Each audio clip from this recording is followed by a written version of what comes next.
时代力量不分区的立委陈椒华，互外界封为环保铁娘子。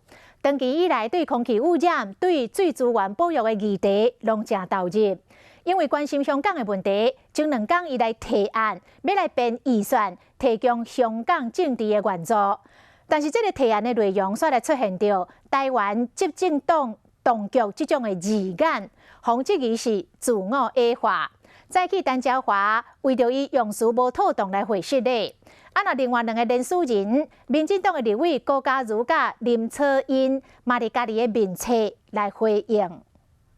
抱歉，就是用这样的字眼，是一个错误，我已经抱歉了哈。伊向加关心环境议题，时代力量立委陈椒华，搁一摆回信咧，全部拢是为着这。